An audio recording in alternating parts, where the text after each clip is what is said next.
Hello students, last lecture में मैंने आप लोगों को कुछ प्रॉपर्टीज बताई थी और इनको प्रूव करके भी दिखाया था। फिर लास्ट में मैंने कुछ चार पांच प्रॉपर्टीज लिख दी थी। आई गेस 4 प्रॉपर्टीज मैंने लिख दी थी और उसका प्रूफ आपको खुद से करना था। ठीक है, उन्हीं में से देखिए मैंने यहाँ पे 2 प्रॉपर्टीज को रेफर किया है। Sine inverse 3x - 4x cube, इसके 3 डेफिनेशंस हैं इन 3 डिफरेंट इंटरवल्स। ठीक है, तो अब देखते हैं इसको कैसे प्रूव कर सकते हैं हम लोग। ठीक है, मेथड बिल्कुल सेम होगा जैसा आपने पहले के केसेस में ऑलरेडी किया होगा। तो देखिए इसके प्रूफ में सबसे पहले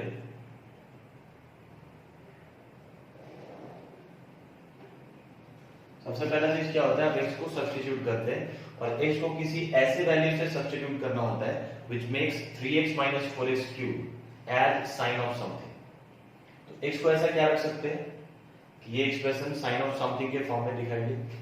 तो simply you can say that x must be sin theta, यानी theta is what? sin inverse x। तो मैंने आपको बताया है कि तुरंत थीटा का रेंज आप जरूर लिख दें, क्योंकि थीटा sin इनवर्स x के इक्वल है। तो थीटा क्या हो जाएगा -π/2 to π/2, यही होता है ना रेंज sin इनवर्स x का। और अगर थीटा sin इनवर्स x के इक्वल है तो थीटा डेफिनेटली -π/2 से π/2 के बीच में होना चाहिए। ये रेंज आप जरूर लिखिए। ठीक है, instantly just after substitution you have to write this. Clear? अब देखिए कहीं ना कहीं ये जो एक्सप्रेशन है sin inverse 3x - 4x cube, इसको अपन क्या लिख सकते हैं sin इनवर्स sin 3 थीटा। इसकी जगह sin थीटा पुट किया, ये मिल जाएगा। अब देखो यहाँ पे मैं बार बार बताता हूँ, आपको जल्दबाजी नहीं करना है कि sin इनवर्स sin x सीधा x लिख दिया, क्योंकि आपको पता है कि sin इनवर्स sin x के इक्वल तभी होगा जब x -π/2 से π/2 के बीच में। और यहाँ पे x की जगह पे 3 थीटा है और 3 थीटा का रेंज अगर आप देखते हैं तो 3 थीटा का रेंज दिखाई दे रहा है -3π/2 टू 3π/2। ये कहीं ना कहीं इस इंटरवल में आपको sin इनवर्स sin x को प्लॉट करना होगा। ठीक है, -3π/2 से 3π/2 के बीच में sin इनवर्स sin x के ग्राफ को हम प्लॉट करेंगे और हम देखेंगे कि अलग-अलग इंटरवल में हमें क्या डेफिनेशंस मिल रहे हैं। ठीक है, तो बस इतने इंटरवल में ही अगर आप प्लॉट कर लेते हैं तो भी आपका काम हो जाएगा। देखिए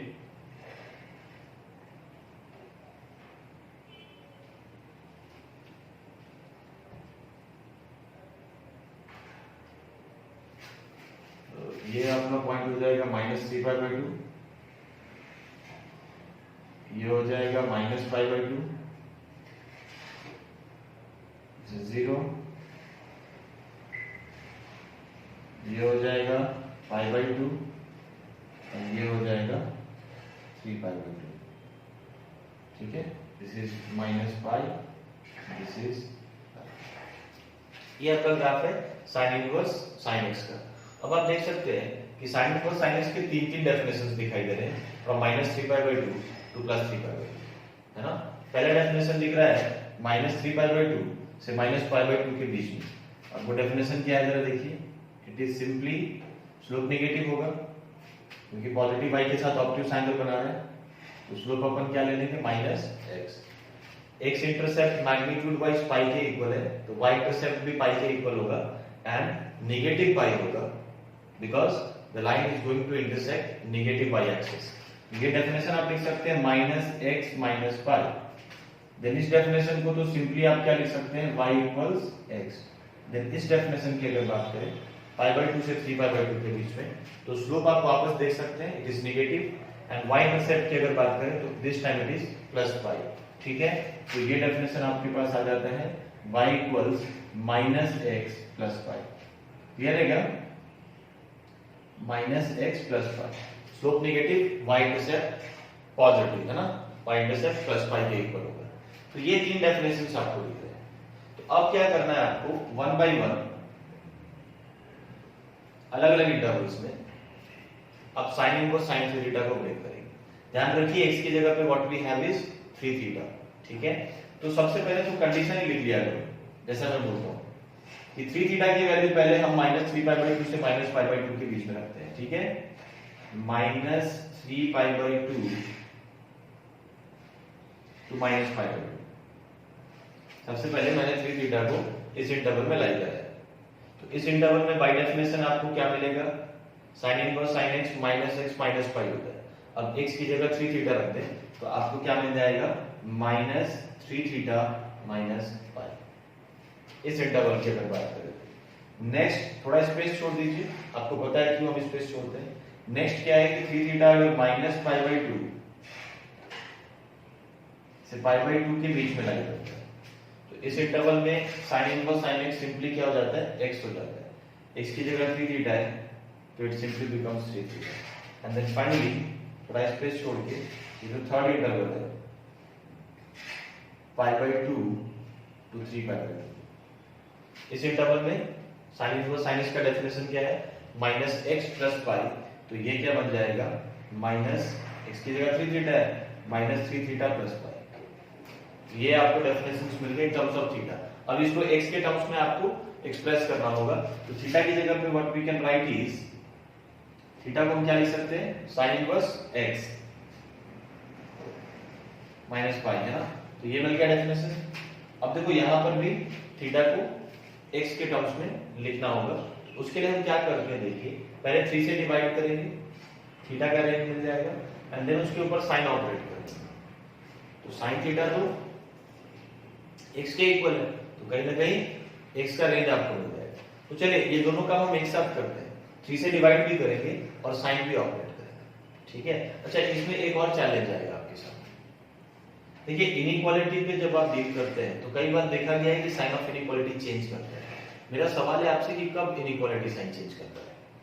देखिए इसके लिए मैं एक छोटी सी चीज आपको बता दूं।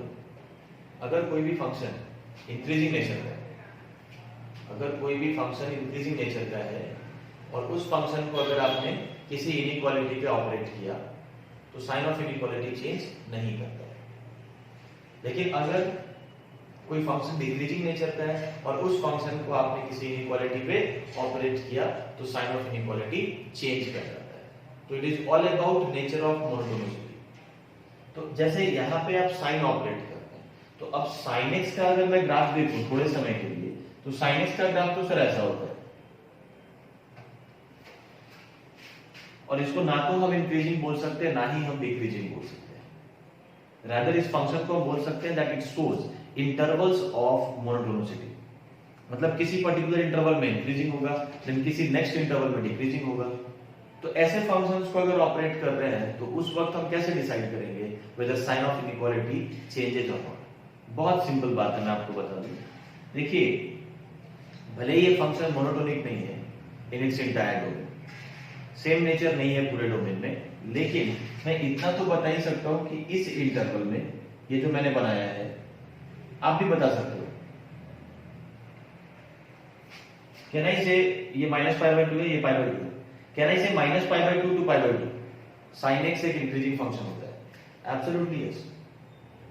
सो if suppose I take any two inputs, मानो यहां पे ले लिया मैंने x1 और यहां पे ले लिया मैंने x2, मतलब डोमेन से मैंने दो एलिमेंट्स लिए जो -π/2 से π/2 के बीच में होने चाहिए।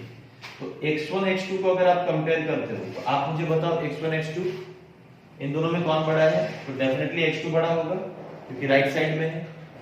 अब अगर आप दोनों साइड साइन ऑपरेट करेंगे तो साइन ऑफ x1 क्या हो जाएगा? साइन ऑफ x2 से छोटा हो जाएगा। तो आप देख सकते हैं कि साइन ऑफ इनइक्वालिटी सस्टेन कर रहा है, करेक्ट है। यहां पे लेस देन का साइन था तो यहां पर भी लेस देन का ही साइन। क्लियर है क्या? इसके पीछे का रीजन क्या है? देखो -π/2 से π/2 में फंक्शन इंक्रीजिंग है, और मैंने आपको बताया था कि जब भी कोई फंक्शन इंक्रीजिंग हो तो उसके ऑपरेट करने से साइन ऑफ इनइक्वालिटी पे फर्क नहीं पड़ता। लेकिन वही अगर आप इस इंटरवल से लेट्स से ये मैं ले लूं x3 और यहां पे मैं ले लूं x4, अगर आप x3 और x4 को कंपेयर करें तो x4 बड़ा है, ये तो क्लियरली दिखाई दे रहा है because x4 is right to x3, है ना। x3 के राइट में मतलब x4 बड़ा होगा। अब अगर मैं इस पे साइन ऑपरेट करता हूं तो sin x3 और sin x4 को अगर आप कंपेयर करें, ग्राफ से भी कंपेयर कर सकते हो, sin x4 का वैल्यू क्या मिल रहा है? यही मिल रहा है ना आपको, और sin x3 का वैल्यू क्या मिल रहा है? ये मिल रहा है। तो क्लियरली जो ऊपर है वो बड़ा होगा, y भी तो हम इसी तरीके से देखते हैं, जो वैल्यू ऊपर होगा वही बड़ा होगा। x के लिए हम क्या देखते हैं, जो राइट में होगा वो बड़ा होगा। तो definitely sin x4 sin x3 से छोटा है, यानी अब साइन ऑफ इनइक्वालिटी चेंज कर जाएगा। क्यों चेंज कर गया? क्योंकि अब जो आपके इनपुट्स हैं वो π/2 से 3π/2 के बीच में, जिसमें साइन डिक्रीजिंग नेचर का होता है। तो ये चीज आप याद रख सकते हैं, आगे भी आपको ऐसा कुछ करना होता है तो वहां पे ये हेल्प करेगा।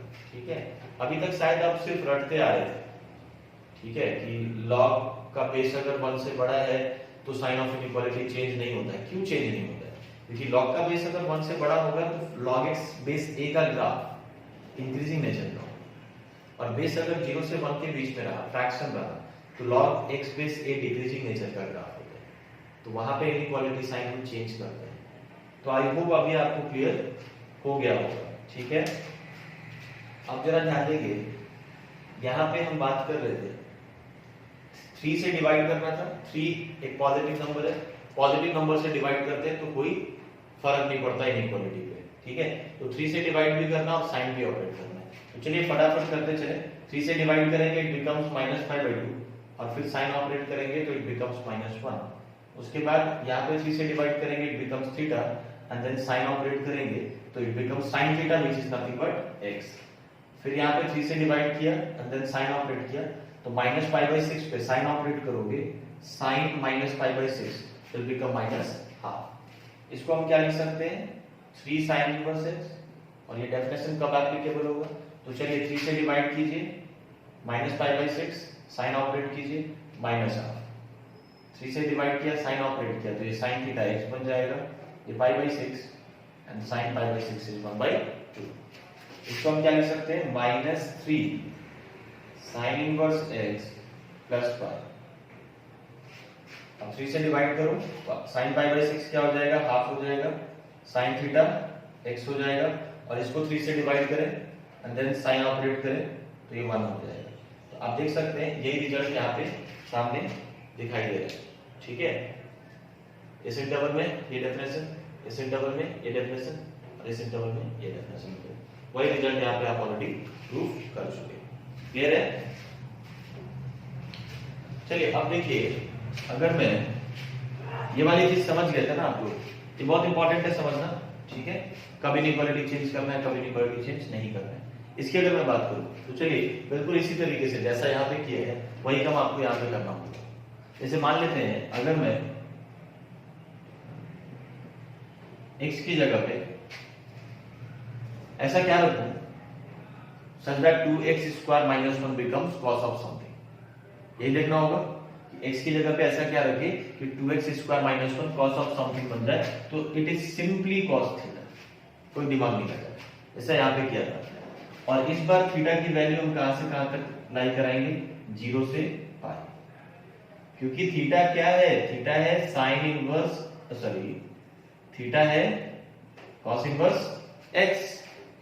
x अगर cos थीटा है तो थीटा क्या होगा, cos इनवर्स x होगा। ठीक है ना, और cos इनवर्स x का रेंज आपको क्या पता है, इट इज 0 to पाई। ठीक है, अब अगर आप इस एक्सप्रेशन की बात करें तो ये बन जाएगा cos inverse cos 2 theta, because 2 cos square theta minus 1 is nothing but cos of 2 theta. Now see, इसको वापस 2 थीटा लिखने की जल्दबाजी बिल्कुल नहीं करनी है, ठीक है, क्योंकि cos inverse cos x x के इक्वल तभी दिखाई देता है जब x की वैल्यू 0 से पाई के बीच में होगी। cos इनवर्स cos x के इक्वल हो सकता है, लेकिन कब, जब x 0 से पाई के बीच में होगा। यहाँ पे x की जगह पे 2 थीटा है, और 2 थीटा का अगर आप रेंज देखें तो it is 0 to 2 pi. 2 theta 0 से 2 पाई के बीच में दिखाई दे रहा है। तो अब देखिएगा cos इनवर्स cos x का ग्राफ अगर मैं बना लूं, और वो भी सिर्फ इसी इंटरवल में बनाने की जरूरत है आपको, 0 से 2 पाई, नॉट बियॉन्ड दैट, इसके बियॉन्ड जाने की जरूरत नहीं है। ठीक है क्या? तो 0 से 2 पाई के बीच में अगर आप डेफिनेशन की बात करें तो दो डेफिनेशंस दिखाई दे रहे हैं।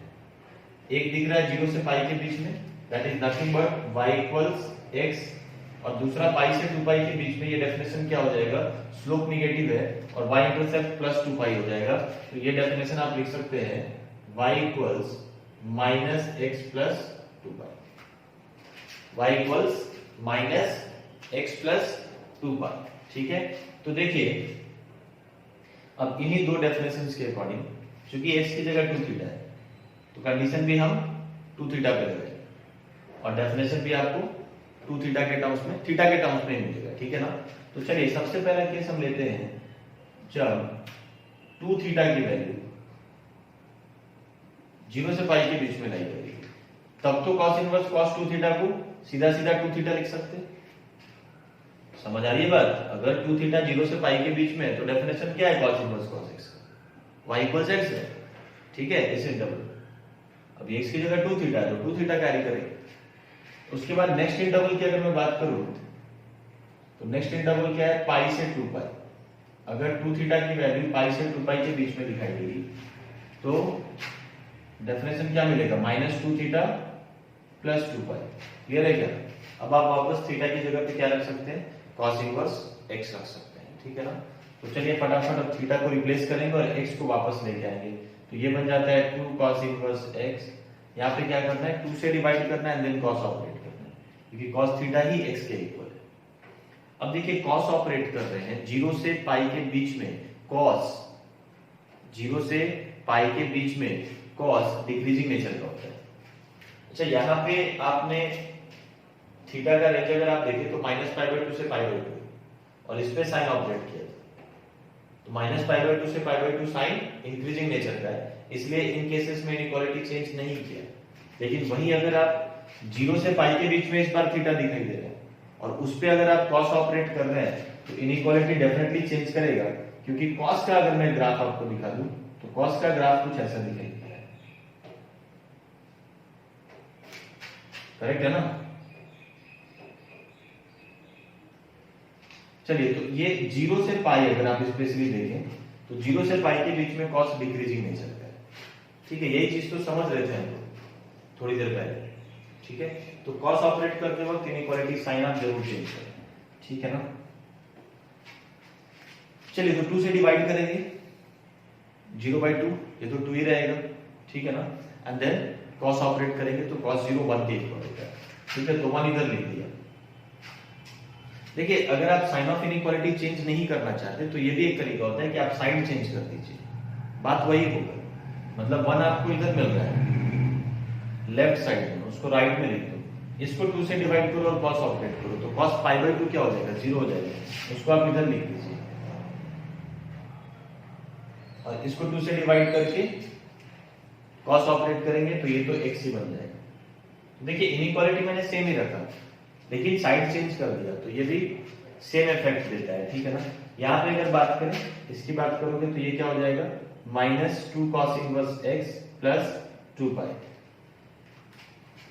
देखिए, आप ये मत सोचिएगा कि सर पाई से 2 पाई पे cos ऑपरेट हो रहा है, तो पाई से 2 पाई पे cos का अगर ग्राफ देखें, मिटा दिया मैंने, तो वो इंक्रीजिंग हो जाता है। देखो, ये सब चीजें आपके दिमाग में सेट होनी चाहिए। इफ आई एम सेइंग पाई से 2 पाई के बीच में cos x का ग्राफ इंक्रीजिंग है तो वो दिखना चाहिए तुमको कि पहले डिक्रीज करता है पाई तक and then it increases till 2 pi. समझ आ रही है बात? लेकिन आप पाई से 2 पाई के बीच में cos ऑपरेट कर रहे हैं क्या? Of course not. पहले आप 2 से डिवाइड कर दे रहे हैं और आप थीटा का रेंज निकाल रहे हैं और ये तो तय है कि थीटा का रेंज इससे बाहर जा ही नहीं सकता, हम डीवी इसके ऊपर कर रहे हैं। और 0 से पाई के बीच में अगर आप cos ऑपरेट करेंगे, इस इंटरवल में कोई भी इनपुट हो, अगर आप cos ऑपरेट करेंगे तो आपको definitely sign of inequality change करना होगा। क्लियर है? तो इसलिए इसकी अगर मैं बात करूं तो 2 से डिवाइड कीजिए एंड देन cos ऑपरेट कीजिए, तो क्या मिल जाएगा आपको, ये π/2 एंड देन cos ऑपरेट करेंगे तो 0 बन जाएगा, इसको इधर लिख देता हूं। इसको 2 से डिवाइड करो, पाई एंड cos पाई इज -1, इसको इधर लिख देता हूं। यहां इसको 2 से डिवाइड करेंगे और cos ऑपरेट करेंगे तो cos थीटा x के इक्वल हो जाएगा, है ना। तो x की वैल्यू आपको क्या मिल गई, -1 to 0। तो -1 से 0 के बीच में ये आपका डेफिनेशन होगा। क्लियर है? तो इस तरीके से आप इन प्रॉपर्टीज को प्रूव कर सकते हैं। अब देखो, एक और काम हम लोगों को करना है, क्या है, अगर मान लो इस फंक्शन का ग्राफ प्लॉट करने को बोला गया, ठीक है, या इस फंक्शन का ग्राफ प्लॉट करने को बोला गया, तो अब देखिए ट्रांसफॉर्मेशन को यूज करते हुए इन ग्राफ्स को भी आसानी से प्लॉट किया जा सकता है। जैसे अगर मैं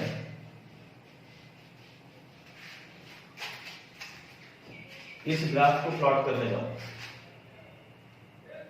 तो बेसिकली ये तीन डेफिनेशन है इसके, तीन अलग अलग इंटरवल्स में। और अगर मैं इसको देखूं तो नॉर्मल ट्रांसफॉर्मेशन से, जैसे अगर आप पहले साइन इनवर्स x को रेफरेंस बना लो क्योंकि उसका ग्राफ आपको पता है, उसके बाद 3 से मल्टीप्लाई किया तो आपको a टाइम्स fx का भी ट्रांसफॉर्मेशन पता है, उसके बाद माइनस से मल्टीप्लाई किया वो भी पता है क्या होगा, and then minus by add किया या बाई सब्ट्रैक्ट किया, एक ही बात है, ग्राफ डाउनवर्ड शिफ्ट हो जाएगा। तो इस तरीके से अगर आप ट्रांसफॉर्मेशन को फॉलो करते जाएं तो आप आसानी से इसको प्लॉट कर सकते हैं। अब इन तीनों डेफिनेशंस को देखते हुए मैं जो अपना रेफरेंस फंक्शन लेने वाला हूं वो होगा थ्री साइन इनवर्स x, है ना। आप बोलेंगे कि सर 3 साइन इनवर्स x को रेफरेंस क्यों ले रहे हैं, आप साइन इनवर्स x को रेफरेंस क्यों नहीं ले रहे? देखिए एक चीज मैंने आपको बताया था, मैं फिर से रिकॉल कर लूं, fx, f ऑफ ax और a टाइम्स fx, ये तीनों ग्राफ्स अगर इनके शेप की बात करें तो आइडेंटिकल होता है, एक जैसा ही होता है। हालांकि आपको पता होना चाहिए कि x को ax से रिप्लेस करते हैं तो एक्चुअली ग्राफ में क्या चेंज आता है। तो मैंने आपको बताया था जो कुछ भी x पे हो रहा था अब x बाई a पे होने लगेगा f ऑफ ax के केस में। इस वाले केस में जब fx को आप a से मल्टीप्लाई करते हैं, इस केस में क्या होता है कि फंक्शन की हाइट a टाइम्स बढ़ जाती है, ठीक है, a टाइम्स हो जाती है, a टाइम्स बढ़ जाती है बोलने का मतलब कुछ और हो जाएगा। आई कैन सिंपली से कि a time a into F x का मतलब क्या है कि हर पॉइंट का जो हाइट है वो a टाइम्स होता जाएगा, ठीक है। तो इन तीनों के ग्राफ के शेप की अगर मैं बात करूं, ठीक है ना, चेंजेस तो है, ठीक है ना, बट इन तीनों के ग्राफ का शेप आपने देखा था कि हमेशा एक जैसा ही होता है। तो कैलिब्रेशन तो आपके हाथ में है। अगर आप 3 sin इनवर्स x को भी अपना रेफरेंस फंक्शन बनाते हैं, 3 sin इनवर्स x को भी अगर अपना रेफरेंस फंक्शन बनाते हैं तो प्लॉट करना तो बहुत आसान है।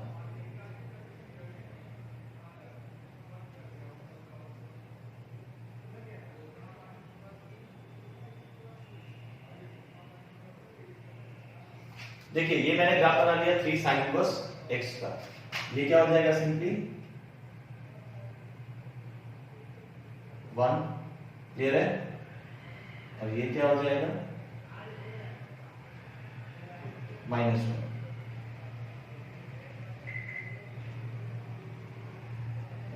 ठीक है, अब देखिए इसको प्लॉट कर रहे थे हम लोग माइनस हाफ से हाफ के बीच में, तो आप सीधा इसको 3 sin इनवर्स x के इक्वल छोड़ सकते हैं। अच्छा ये जो y की वैल्यूज है ये भी मैं लिख देता हूं, ये डेफिनेटली 3π/2 होगा और यहाँ पे ये -3π/2 होगा, ठीक है, क्योंकि sin इनवर्स x का रेंज था -π/2 to π/2।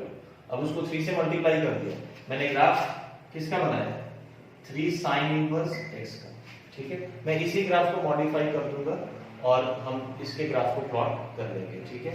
तो चलिए सबसे पहले माइनस हाफ से हाफ के बीच में जो आपको ग्राफ का पार्ट दिखाई दे रहा है, ये हाफ हो गया,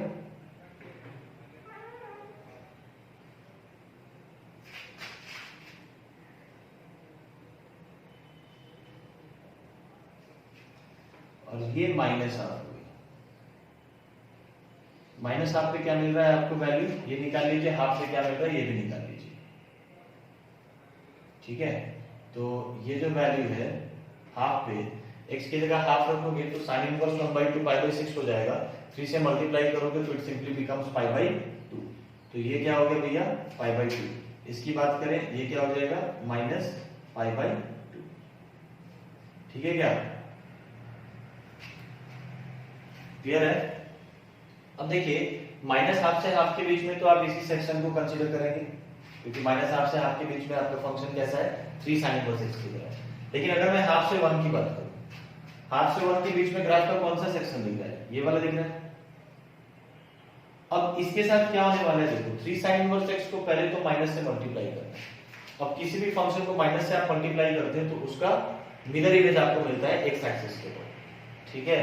तो x एक्सिस के अबाउट इमेज का मतलब देखो ऐसे समझ लो, x का जो रेंज है, x का जो इंटरवल है वो तो चेंज करेगा, मतलब ये जो ग्राफ का सेक्शन हाफ से 1 के बीच में दिख रहा है, इसका रिफ्लेक्शन भी हाफ से 1 के बीच में दिखेगा, ठीक है। x की वैल्यूज तो चेंज नहीं करने वाली, लेकिन y की वैल्यू चेंज हो जाएगी। किस तरीके से? अभी आपको क्या दिख रहा है y π/2 से 3π/2 के बीच में।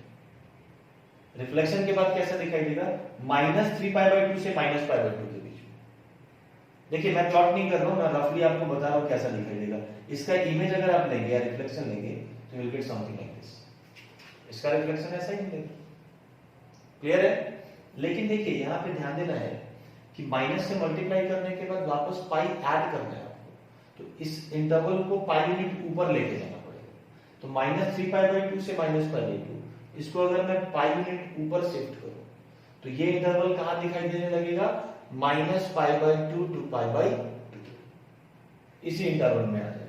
तो कहीं ना कहीं जब आप इसको पाई यूनिट ऊपर शिफ्ट करेंगे तो ये कुछ ऐसा दिखाई देने वाला है। ठीक है, होप आई एम क्लियर। इसी सेक्शन का पहले रिफ्लेक्शन लिया और फिर उसको पाई यूनिट ऊपर लेके आए। अब इसको आप हटा दीजिए, ये अब नहीं दिखेगा। इसका रिफ्लेक्शन है देन पाई यूनिट अप। ये करने के बाद ये मिल जाता है। फिर जो तीसरा इंटरवल है -1 से -1/2, -1 से -1/2 के बीच में आप देख सकते हैं 3 sin इनवर्स x को पहले माइनस से मल्टीप्लाई किया गया है, तो इसका रिफ्लेक्शन ऐसा आ जाएगा। ठीक है, एंड देन इसको पाई यूनिट डाउनवर्ड शिफ्ट करना है। ठीक है ना, -पाई तो पाई यूनिट डाउनवर्ड शिफ्ट करना है। तो देखिए रिफ्लेक्शन -3π/2 से -π/2 का किस में दिखेगा? π/2 से 3π/2 दिखेगा। x का इंटरवल तो सेम ही रहना है, वो चेंज नहीं है। मतलब ग्राफ -1 से -1/2 के बीच में था x की वैल्यूज, तो उसके रिफ्लेक्शन में भी x की वैल्यूज आपको -1 से -1/2 ही दिखाई देने वाली है, लेकिन y की वैल्यूज चेंज कर दी है ना। तो π/2 से 3π/2 के बीच में आपको मिल गया आफ्टर रिफ्लेक्शन। अब आप उसको पाई यूनिट डाउन लेकर के आएंगे तो कहीं ना कहीं जो आपको ग्राफ दिखाई देगा,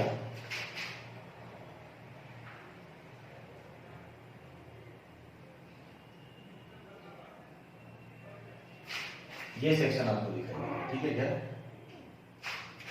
देखो हो सकता है बहुत प्रॉपर प्लॉट ना हो रहा हो, बट होपफुली आप समझ पा रहे हैं कि हम क्या करना चाहते हैं। ठीक है, ये वाले पार्ट को आप बना सकते हैं। This is the graph of, ये किसका ग्राफ बना लिया आपने?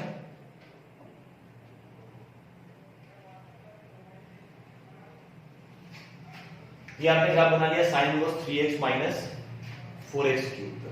ठीक है, रेफरेंस के लिए मैंने 3 sin इनवर्स x को लिया, -1/2 से 1/2 के बीच में इसको आगे छोड़ दिया, 1/2 से 1 के बीच में reflection and then pi unit of, -1 से -1/2 के बीच में reflection about x axis and then minus pi यानी पाई यूनिट डाउनवर्ड्स। ठीक है, देखिए सेम उसी तरीके से आप इसको भी प्लॉट कर सकते हैं।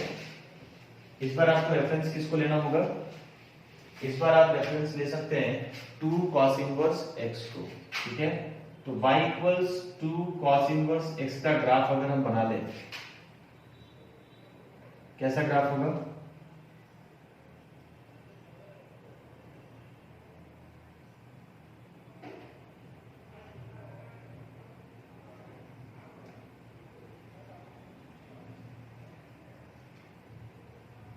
cos इनवर्स x की तरह ही बनाना है, नथिंग डिफरेंट।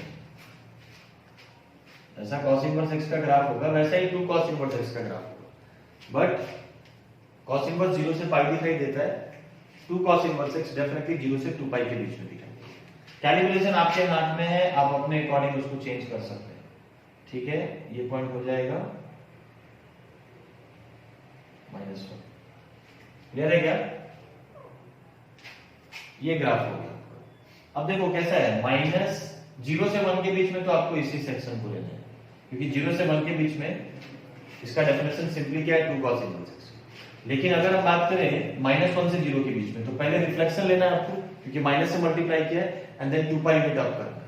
तो आप मुझे बताइए -1 से 0 आपको फंक्शन पाई से 2 पाई के बीच में दिखाई दे रहा है, तो जब आप उसका रिफ्लेक्शन लेंगे तो मैं आपको बता दूं -2 पाई से -पाई,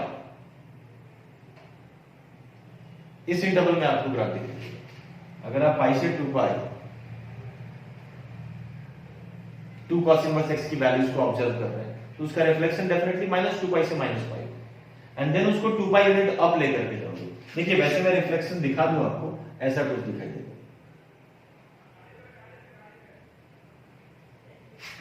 करेक्ट है?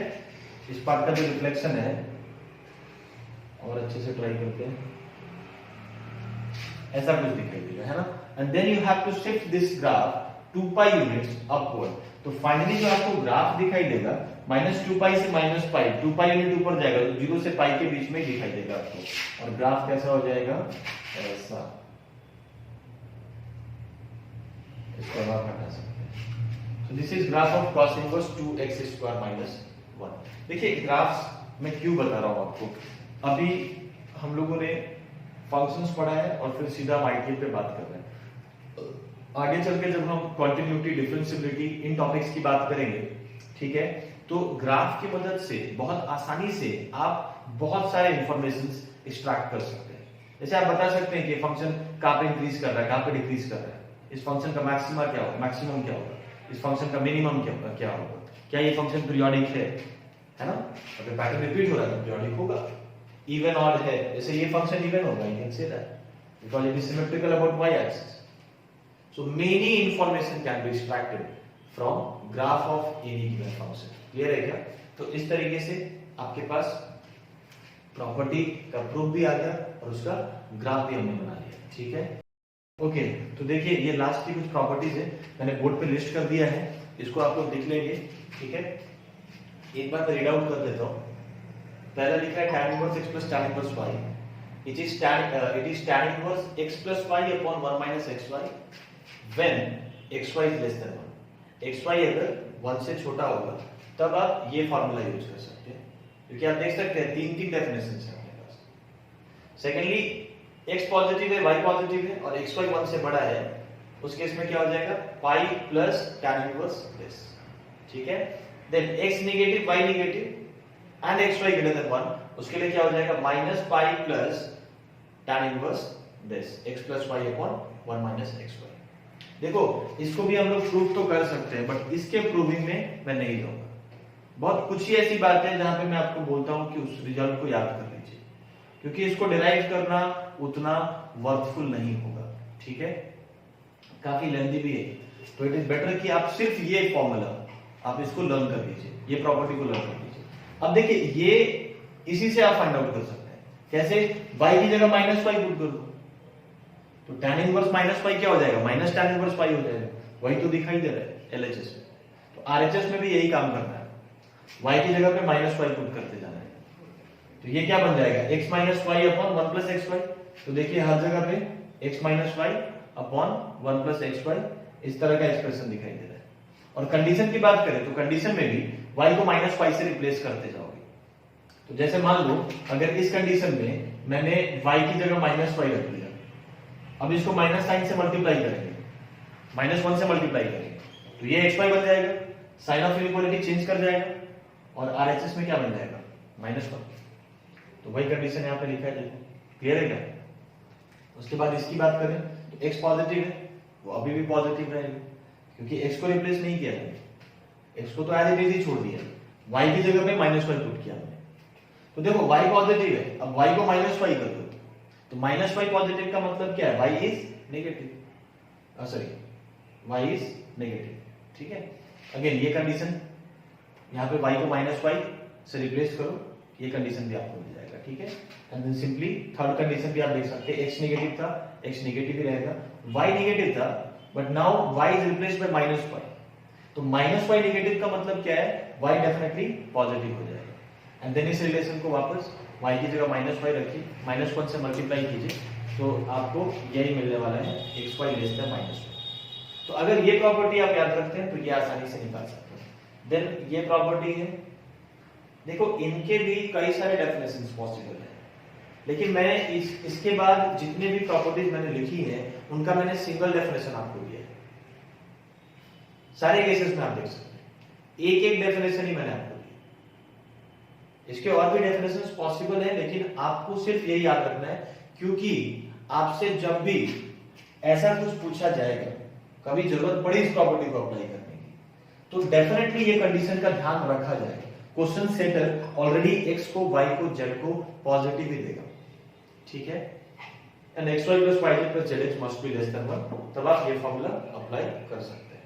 Similarly sin inverse x plus sin inverse y, इसके लिए ये फार्मूला हो जाएगा, इसको नोट डाउन कर लीजिए। वैसे मैं बता दूं 3 से लेकर के 7 तक इन प्रॉपर्टीज का हो सकता है कि इस्तेमाल आपको करना ही ना पड़े, ठीक है। और जब हम लोग क्वेश्चन सॉल्व करेंगे तो मैं आपको बताऊंगा कैसे इन प्रॉपर्टीज के इस्तेमाल से बच सकते हैं, क्योंकि आप कॉम्प्लिकेशन भी देख सकते हो, है ना। इसको मेमोराइज करना वो भी मुश्किल है। वैसे एक एक रिजल्ट आप याद रखें, यू नेवर नो कब जरूरत पड़ जाए, ठीक है। और कंडीशन भी देख लो, x पॉजिटिव y पॉजिटिव, तो आपको सीधा ये फॉर्मूला यूज करना है। और भी डेफिनेशंस है बट उसकी चर्चा हम बिल्कुल नहीं करेंगे, ठीक है। sin inverse x minus sin inverse y, ठीक है, उसके लिए ये डेफिनेशन यहां पे माइनस कर लो, गलत लिख दिया था। ये डेफिनेशन होगा कब होगा, when x and y both are positive. cos inverse x plus cos inverse y, ये डेफिनेशन मिलेगा आपको बाय प्रॉपर्टी। ये भी कब एप्लीकेबल है, when x and y are positive. तो कहीं ना कहीं आप देख सकते हैं x y पॉजिटिव के लिए रिजल्ट्स लिख दिए गए, ठीक है। cos inverse x minus cos inverse y, इसको आप कैसा लिख सकते हैं, इस फॉर्म में लिख सकते हैं। ये भी कब एप्लीकेबल है, when x and y are positive. आप बोलेंगे कि सर ये क्या चीज है, x लेस देन y, ये क्यों लिख दिया? देखो इसके पीछे का लॉजिक बहुत सिंपल है। मैं आपसे बोलता हूं कि cos इनवर्स का ग्राफ जरा सोचिए कैसा था। This was graph of cos inverse x, छोटा सा ग्राफ मैंने बनाया है क्योंकि मुझे बस इस बात से मतलब है कि cos इनवर्स x कैसे नेचर का है, इंक्रीजिंग या डिक्रीजिंग। तो आप आसानी से बता सकते हैं कि ये ग्राफ डिक्रीजिंग नेचर का होगा, करेक्ट। तो अब आप मुझे बताइए कि अगर x और y को, डेफिनेटली x और y इसी इंटरवल में होने वाला है क्योंकि cos इनवर्स के डोमेन के बाहर तो हो नहीं सकता x और y। तो अगर मैं x और y को according to this inequality, x को मैंने यहां ले लिया और y को मैंने यहां ले लिया, x को छोटा रखना है y से, तो आप देख सकते हैं कि cos inverse x cos inverse y से बड़ा हो जाएगा because it is a decreasing function. अभी हमने बात किया था कि कोई भी डिक्रीजिंग फंक्शन जब आप ऑपरेट करते हैं तो साइन ऑफ इनइक्वालिटी रिवर्स हो जाता है, चेंज हो जाता है। And cos inverse being a decreasing function, जब आप इस पे ऑपरेट करेंगे तो cos इनवर्स x और cos इनवर्स y, इसको कैसे कंपेयर करना होगा, साइन ऑफ इनइक्वालिटी बदल करके। तो क्लियरली cos इनवर्स x और cos इनवर्स y को कंपेयर करें तो कौन बड़ा दिख रहा है, cos इनवर्स x बड़ा दिख रहा है। ग्राफ से भी मैं आपको वही चीज दिखाना चाहता था, x पे जो वैल्यू है फंक्शन की और y पे जो वैल्यू, अब खुद बताओ कौन बड़ा है। So definitely cos inverse x की वैल्यू बड़ी होगी। अब देखिए अगर ये इससे बड़ा है तो ये डिफरेंस क्या होगा, पॉजिटिव होगा। और ये मुझे चाहिए था, ये एक्सप्रेशन मुझे डेफिनेटली पॉजिटिव चाहिए था क्योंकि RHS में जो आपके पास है it is cos inverse of something. ये वैल्यू कुछ भी होने दो, मैं बोलता हूं कि ये वैल्यू आप कुछ भी होने दो, cos इनवर्स क्या देगा रिजल्ट, cos इनवर्स का रेंज आप देखें, वो भी आप ग्राफ से देख सकते हैं 0 से पाई। cos इनवर्स के रेंज में कोई नेगेटिव एलिमेंट है क्या, 0 से पाई, ये पूरा का पूरा इंटरवल पॉजिटिव, तो डेफिनेटली LHS को भी पॉजिटिव होना ही चाहिए था। That is why this condition is required. आपको मैं अगर बोल दूं कि x अगर y से बड़ा हो जाए, अगर हम इस कंडीशन की बात भी करें पैरेलली, तो cos इनवर्स x और cos इनवर्स y में क्या कंपैरिजन आएगा बोलो।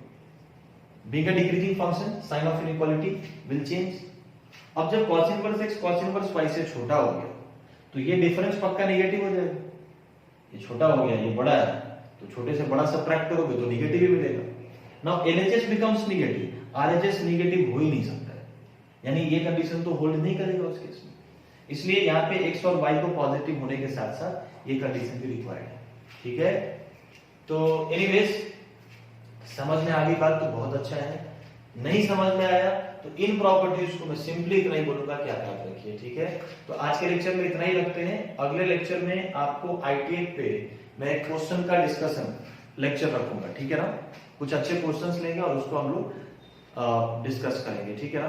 तो आज के लिए इतना ही, थैंक यू वेरी मच।